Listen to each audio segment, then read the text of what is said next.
तो कैसे आप लोग, उम्मीद करता हूँ आप लोग अच्छे से होंगे और बहुत ही मज़े में होंगे। तो भाई साहब, क्रिकेट की दुनिया में बहुत कुछ हो रहा है। अब सिर्फ ये सीरीज़ ही नहीं है, लेकिन यहाँ पर कुछ अपडेट्स ऐसी भी आ रही है कि भाई आप सुन के थोड़ा सरप्राइज होगे। भाई साहब, बीपीएल बांग्लादेश प्रीमियर लीग भाई अब ऑक्शन मोड में जा रही है। पहले उनके पास 60 टीमें थी बीबीएल में, बांग्लादेश प्रीमियर लीग में 60 टीमें थी, लेकिन अब 5 टीमें वहाँ रह गई है जिन्होंने ऑक्शन को एक्सेप्ट करा है। जो बाकी फ्रेंचाइजेस थी भाई साहब, उन्होंने कहा कि हमसे ये इतने पैसे नहीं भरे जाएंगे, हम ऑक्शन मोड में नहीं जाएंगे। तो भाई साहब, उनको कहा गया कि आप बैठो। जो 5 टीमें, जो जिन 5 टीमों ने एक्सेप्ट करा, उनको कहा गया कि भाई आप आ जाओ, आपसे हम बात करेंगे और हम ऑक्शन मोड में जाएंगे बीपीएल जो अब सीज़न स्टार्ट होगा। और भाई साहब, एक तरफ है पाकिस्तान सुपर लीग, जिसकी 8 टीमें होने वाली है इस साल सीज़न 11 में, लेकिन अभी तक वो ऑक्शन मोड में नहीं चले गए हैं। यहाँ तक कि जो उनका रमीज राजा था चेयरमैन भाई साहब, उसने कहा था किसी ज़माने में कि भाई हम ऑक्शन मोड में जाएंगे, लेकिन हमारी फ्रेंचाइजीज नहीं मान रही।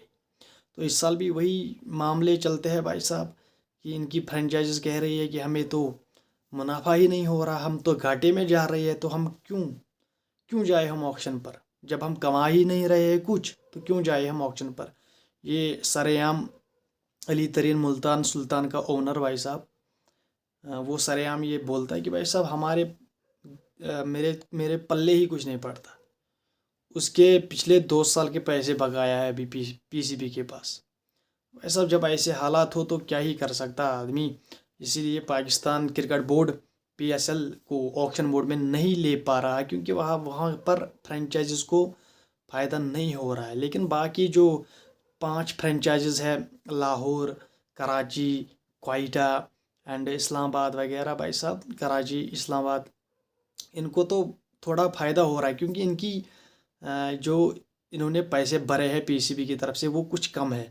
लेकिन 2019 में, आई थिंक 2019 में मुल्तान सुल्तान का ये नई टीम आई थी, उसमें उसको ज़्यादा पैसे, उनसे दुगने पैसे देने पड़े थे पीसीबी की तरफ। तो भाई साहब वही सेम चल रहा है, इसीलिए उसको ज़्यादा क्या कहते हैं, इसको फ़ायदा नहीं हो रहा है, क्योंकि वो हर साल ज़्यादा पैसे पे कर रहे हैं पीसीबी की तरफ, बाड़े पे ले रहा है, हर साल ज़्यादा उसको पैसे देने पड़ते हैं।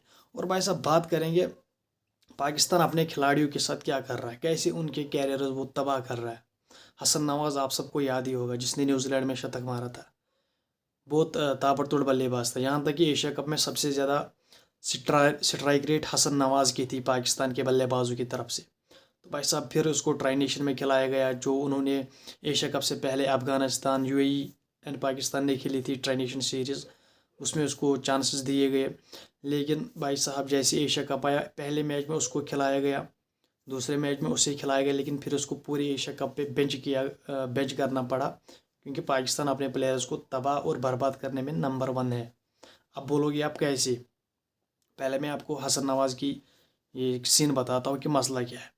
तो भाई साहब, फिर अब जो सीरीज़ थी इनके घर पर साउथ अफ्रीका के साथ, जिसमें 3 T20s एंड 3 ODIs थे, जिसमें हसन नवाज ने कुछ अच्छी परफॉर्मेंस नहीं दी। अब उससे रिलीज़, क्योंकि कल पाकिस्तान और श्रीलंका की सीरीज़ शुरू होने वाली है, तो अब पाकिस्तान ने उसको रिलीज़ कर लिया है भाई साहब सुगाड़ से, और उसे कहा है कि आप डोमेस्टिक खेलो। समझ रहे हो आप, जिनको डोमेस्टिक खेलना चाहिए वो तो हांगकांग सिक्सेस, भाई साहब जो हांगकांग सिक्सेस को इतनी बड़ी जीत बना रहे हैं, जो इतना सेलिब्रेट कर रहे हो हांगकांग सिक्सेस को जीतने पे, भाई साहब जैसे इन्होंने वर्ल्ड कप जीत लिया भाई, यार मैं क्या ही बोलूँ ऐसी कौम पर। लिटरली यार, इनका पीएम शहबाज शरीफ ट्वीट कर रहा है कॉन्ग्रेचुलेशन। अबे कौन सी लीग है ये तो कहीं है ही नहीं दुनिया में। वहाँ पर तो आप जीतोगे, क्योंकि वहाँ पर जो सारे टीम्स वहाँ खेलती है पैसा, बोर्ड्स वहाँ पर रिटायरमेंट क्रिकेटर्स भेजती है, लेकिन पाकिस्तान अपने इन नंबर के क्रिकेटर भेजती है। अब्बास आफरीदी, ख्वाजा नाफी, जिनको डोमेस्टिक में होना चाहिए एक्चुअली, उन्हें सुपर सिक्सेस भेज रहा है। तो यार, जो इस हांगकांग सिक्सेस को इतना एंजॉय कर रहा हो, जो इतना सेलिब्रेशन कर रहा हो कि हमने जैसे कोई वर्ल्ड कप जीता हो, तो भाई साहब वो तो ऐसी गलतियाँ करेंगे, वो टीम, वो क्या कहते हैं इसको, क्रिकेट बोर्ड। समझ रहे हो आप। तो भाई साहब, अब हसन नवाज को इन्होंने रिलीज़ कर दिया है ओडीआई एंड ट्राई नेशन जो अभी खेलने वाले हैं, ये Zimbabwe and Sri Lanka and Pakistan जो tri nation series ODI series के बाद खेलने वाले हैं ये। तो भाई साहब इन्होंने उसको इस स्क्वाड से भी रिलीज़ कर दिया जो श्रीलंका के साथ 3 ओडीआईज है, और ट्राई नेशन सीरीज़ के साथ जो ट्राई नेशन सीरीज़ है उसमें भी इसको रिलीज़ कर दिया गया। और किसको लाया गया? फ़खर जमान को T20 आईज में, लेकिन ओडीआईज में अभी तक कुछ पता नहीं। तो भाई साहब यहाँ तक हमारा अभिषेक शर्मा। तो भाई साहब जैसे एशिया कप ख़त्म हुआ, उसका बहुत अच्छा एशिया कप हुआ था, उसने ताबड़तोड़, उसने हर किसी को मारा था यहाँ पर एशिया कप में। कोई बंदा उसको आउट ही नहीं कर पा रहा था लिटरली। जो उसने इनिंग्स खेली है एशिया कप में, दैट वाज ब्रिलियंट। 200 की स्ट्राइक रेट से खेल रहा था अभिषेक शर्मा एशिया कप में। जैसे ही उसने वो क्या कहते हैं इसको, वो एशिया कप ख़त्म किया, फिर उसको किसी ने इंटरव्यू लिया, उसमें अभिषेक शर्मा कह रहा है कि भाई मेरे कोच ने मुझे सरेआम बता दिया, भाई अगर तू 10 मैचों में फेल हो जाए तो 11वें में भी तू खेलेगा। तो इसे कहते हैं कॉन्फिडेंट देना प्लेयर को, मोटिवेशन देना प्लेयर को कि आप आगे बहुत कुछ कर सकते हो। लेकिन यहाँ पर पाकिस्तान के एक प्लेयर्स के साथ क्या हो रहा है, उनको हांगकांग भेजा जा रहा है, फिर वहाँ की विक्ट्री को ऐसे सेलिब्रेट किया जा रहा है जैसे कि इंटरनेशनल आईसीसी में उन्होंने कोई बड़ा टूर्नामेंट जीता हो। लिटरली ऐसा ही सीन है भाई साहब, ऐसे ही हालात है वहाँ पर, समझ रहे हो आप। तो भाई साहब जो ऐसे विनर्स को सेलिब्रेट करे उसको आप क्या ही कह सकते हो। जिनको खेलना नहीं आता लिटरली यार, जिनको खेलना नहीं आता है उनसे आप क्या ही एक्सपेक्ट कर सकते हो। देखो अब जो ये ओडीआई सीरीज़ होने वाली है कल से पाकिस्तान की, समझ रहे हो आप, इसमें जो श्रीलंका ने टीम भेजी है ना, वो बहुत बहुत मतलब एक्सपीरियंस टीम है। उनकी ए टीम भेजी है श्रीलंका ने ओडीआई सीरीज़ खेलने पाकिस्तान। तो भाई साहब अब हमें, आपको, मुझे, दूसरों को वहाँ पता चलेगा कि पाकिस्तान कितना पानी में है। लिटरली ये साउथ अफ्रीका की बी टीम नहीं है, ये भाई साहब ये A+ टीम है श्रीलंका की। जो इनके सबसे मेन खिलाड़ी है उन्होंने वो भेजे है पाकिस्तान के साथ ओडीआई सीरीज़ खेलने, जो कल से शुरू होने वाली। तो भाई साहब कल आपको फिर पता चलेगा कि पाकिस्तान कितना पानी में है और क्या कहते हैं उसको, कितना बाहर है। और भाई साहब बात करिए पाकिस्तान के कैप्टन ने, शाहीन आफरीदी ने आज प्रेस कॉन्फ्रेंस करी। सबसे जो उसमें पर्टिकुलर बात उसने कही कि भाई साहब मैंने पहले रिजवान से कहा कि अगर मैं कैप्टनसी लूँ या ना लूँ तो आप क्या कहते हो। तो फिर उसने कहा, रिजवान ने ये कहा था कि मैं क्या कहते हैं उसको कैप्टनसी नहीं करूँगा, मैं नहीं चाहता कि मैं कैप्टनसी करूँ। आप पीसीबी को उसने बताया था कि मैं कैप्टनसी नहीं करना चाहता हूँ, जैसे शाहीन ने कहा। तो भाई साहब फिर शाहीन ने बोला कि रिजवान ने कहा हाँ तू जा, गो फॉर इट, तो कोई मसला है नहीं। तो ये शाहीन की प्रेस कॉन्फ्रेंस थी जिसमें वो कह रहा है कि मैंने रिजवान से पहले पूछा कि मैं लूँ या ना लूँ, आप क्या चाहते हो। फिर शाहीन की तरफ से जवाब आया कि उसने कहा मैं नहीं करूँगा कैप्टनसी, मैं यही से पीसीबी को ये कहता हूँ कि मैं नहीं करना चाहता। तो फिर शाहीन को उन्होंने बना लिया। तो ये बात है किसकी, ये शाहीन कह रहा है ऑन प्रेस कॉन्फ्रेंस। लेकिन दूसरी तरफ रिजवान साहब, मोहम्मद रिजवान, जिसने सेंट्रल कॉन्ट्रैक्ट साइन ही नहीं किया, क्योंकि मुझे आपने कैप्टनसी से क्यों निकाला और T20I फॉर्मेट से क्यों निकाला। अब आप क्या कहोगे इस पे।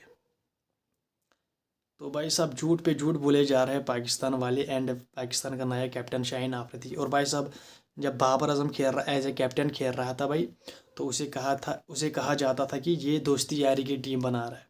लेकिन जैसे आपने कल देखा जिस तरह शाहीन ने मोहम्मद वसीम जूनियर को बेंच करा दिया, दूसरे ओडीआई में सबसे बेस्ट बॉलर पाकिस्तान का, जिसने सबसे अच्छी बॉलिंग की, जिसने 2 विकेटें ली वो उसने ली, बाकी किसी ने एक भी विकेट नहीं ली। 270 चेज कर रहा था साउथ अफ्रीका, लेकिन उस 270 के चेज के दौरान किसी दूसरे बॉलर ने कोई विकेट नहीं ली, सिर्फ मोहम्मद वसीम जूनियर ने 2 विकेटें ली, उसको उसने बेंच करा दिया एंड हारिस रूफ को प्लेइंग 11 में शामिल कर लिया। तो यहाँ से तो अब यही लग रहा है कि भाई साहब दोस्ती यारी अब क्यों नहीं कहते हैं पाकिस्तान वाले, दोस्ती यारी टीम है। चलो छोड़ो यार, जो आपको पता ही होगा, जो मैंने आपको बोला था कि आईसीसी की मीटिंग होने जा रही है भाई साहब आज से 2 दिन पहले। तो भाई साहब उसकी कुछ अपडेट्स आ रही है, जो आपको पता ही होगी कि लॉस एंजल्स ओलंपिक्स भाई साहब, वहाँ पर पाकिस्तान इंडिया का मैच आपको नहीं देखने को मिलेगा। एंड जो ये सिलेक्शन हो रही है इसको कॉन्टिनेंट की बेसिस पे टीम्स को सिलेक्ट किया जाएगा। जस्ट लाइक एशिया से नंबर 1 टीम है इंडिया, भाई साहब रैंकिंग में नंबर 1 इंडिया जाएगी। ऑस्ट्रेलिया न्यूजीलैंड कर जाएगी। वहाँ से अमेरिका से यूएसए और वेस्ट इंडीज़, उन दोनों में से शायद ये इकट्ठे कुछ प्लेयर्स को लिए जाए। वहाँ से इंग्लैंड या ग्रेट ब्रिटेन के नाम से लिया जाए इंग्लैंड को। अफ्रीका से साउथ अफ्रीका ही। तो भाई साहब ऐसी बहुत टीमें हैं, लेकिन अब कुछ कहा, अब ये खबरें आ रही है कि भाई साहब जो छठी टीम है भाई साहब उसके लिए एक टूर्नामेंट कराया जाएगा, जिसमें एक टीम निकलेगी जो ओलंपिक्स में छठी टीम बन जाएगी। तो अब इसको कैसे करते हैं, क्या करते हैं, तो भाई साहब इसके लिए भी कुछ प्लान करना होगा आईसीसी को। तो इस पे वो अभी काम कर रहे हैं। और भाई साहब बहुत सारे गेम्स में क्या कहते हैं इसको, क्रिकेट जाने वाली है। एशियन गेम्स में जाएगी, एंड आई थिंक कुछ और एशियन गेम्स लाइक दैट, बहुत सी गेम्स थी 2-3 जो मैं भूल गया, उसमें भी क्रिकेट को ऐड किया गया है। तो भाई साहब उम्मीद करता हूँ आपको वीडियो पसंद आई होगी। वीडियो पसंद आने के साथ चैनल को कीजिए सब्सक्राइब, वीडियो को कीजिए लाइक एंड बेल आइकन पर ज़रूर प्रेस कीजिए। Bye bye.